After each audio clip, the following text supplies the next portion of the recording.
Kinilala ang ilang kapuso programs sa 45th Catholic Mass Media Awards at kabilang dyan ang unang hirit at 24 oras. Saksi si Katati Bayan.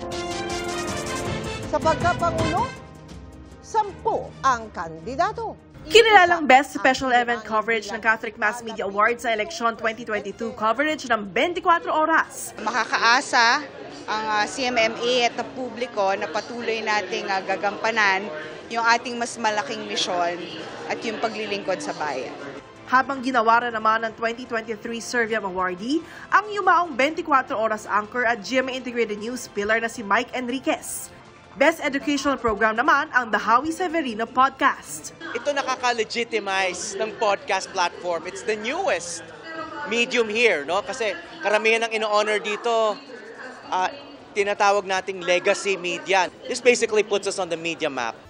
Wagi ang unang hirit bilang Best News Magazine. Para sa entry nitong Panata Pananampalataya, isang special report kung paano ginunita ng mga Pinoy ang Kwaresma.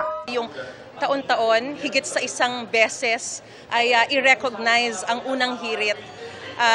Talagang it's a humbling experience. Iba-iba man yung paraan natin ng debosyon, ay isa lamang yung pananampalataya natin. And pinakita natin doon yung iba-ibang mga case studies na ginagawa sa Lenten traditions ng mga Pilipino. Best Adult Educational Cultural Program ang GMA Public Affairs show na I Wonder. Habang Best Drama Series ang hit series ng Maria Clara at Ibarra. Binigyan naman ng special citation sa Best Drama Series category ang Abot Kamay na Pangarap. Best Talk Show ang Fast Talk with Boy Abunda. At Best Entertainment Program ang variety show na TikTok Lock. Lahat ng saya na nararamdaman namin ay nagta-translate sa TV screen. Yes. Itong award na to, it's just a bonus, pero it gives us the energy talaga na mas paghusayan pa.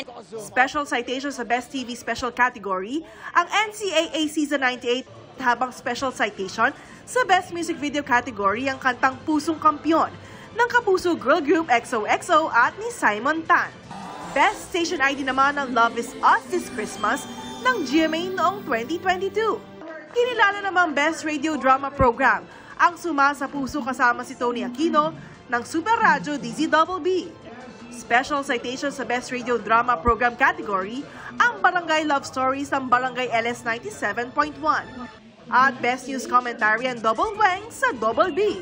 Special citation sa Business News ang DZBB Super Serbisyo, Trabaho at Negosyo. Para sa GMA Integrated News, ako si Katati Bayan ang inyong saksi. Mga kapuso, sama-sama tayong maging saksi. Mag-subscribe sa GMA Integrated News sa YouTube. Para sa mga kapuso abroad, samahan niyo kami sa GMA Pinoy TV at sa www.gmanews.tv.